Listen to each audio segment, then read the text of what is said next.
Kenjaku, um homem cheio de mistérios, continuava com seu plano da assimilação do Tenji, para criar algo além da imaginação humana. Porém, em seus planos, sempre havia uma falha, e essa falha eram aqueles abençoados pelos céus, os malditos usuários dos 6 olhos e do ilimitado, que eram como uma muralha gigantesca no caminho de Kenjaku, que de todo jeito tentava ultrapassá-la, mas falhava miseravelmente.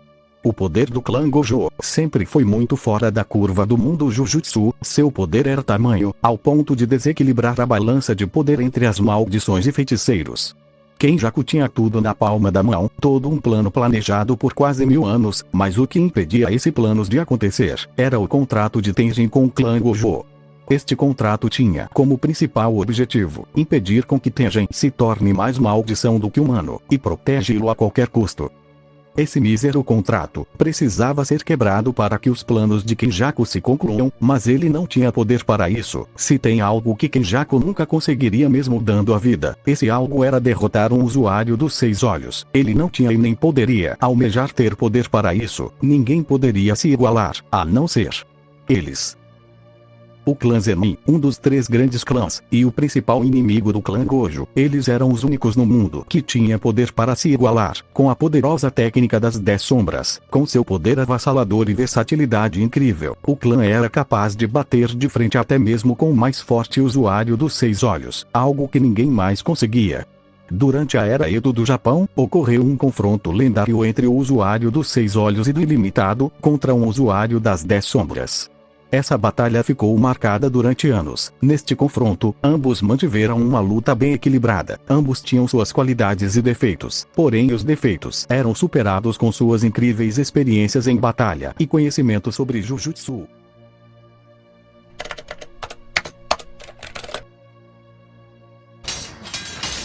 Depois de um longo tempo batalhando, ambos estavam em seus limites. O usuário das 10 sombras já não tinha mais como utilizar seus Shikigamis em combate, devido ao cansaço extremo e à falta de energia, sem contar que todos os seus Shikigamis haviam sido destruídos pelo usuário dos 6 olhos, que até então tinha uma leve vantagem, devido ao refinamento incrível que os 6 olhos lhe concedia, e seu desgaste mínimo. Ele ainda tinha energia para utilizar pelo menos 8 técnicas. Muito ferido e extremamente cansado, o usuário das 10 sombras cai de joelhos no chão, sem ter o que fazer. Suas armas amaldiçoadas haviam se quebrado, e ele já não tinha energia para pensar em uma estrutura para invocar uma totalidade poderosa.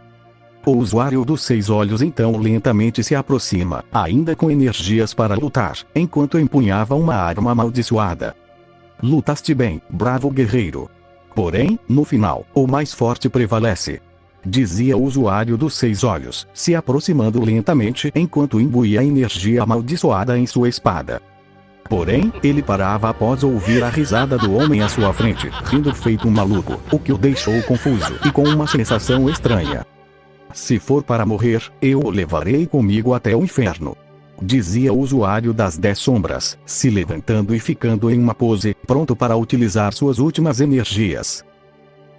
O ambiente ao redor era tomado por escuridão, e após perceber o que estava acontecendo, o usuário dos 6 olhos então diz: "Isso é.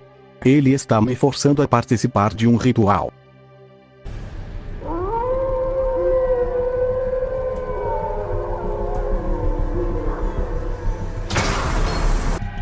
Yatsuka no Tsurugi Ikai Shinsho Makora.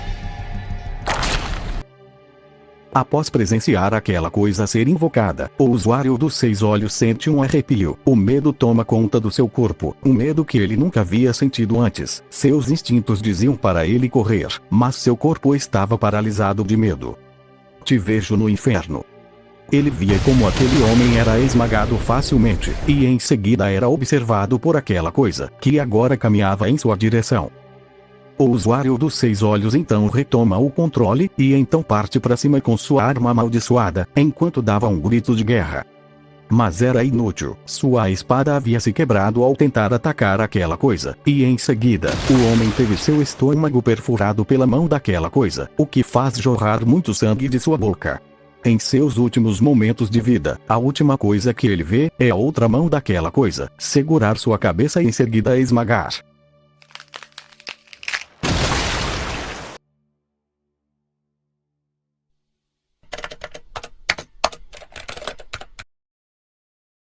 Kenjaku, em seu laboratório, estava terminando o seu projeto, enquanto utilizava de técnicas proibidas para gerar algo que poderia ajudar no seu plano.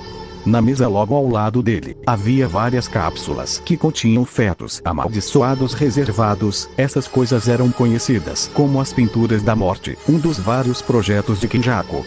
Em uma mesa logo atrás dele, tinha um cadáver de um homem, que estava sendo usado para o seu experimento, que era dar origem a um novo ser, um ser que pudesse finalmente acabar com esse ciclo que durou centenas de anos.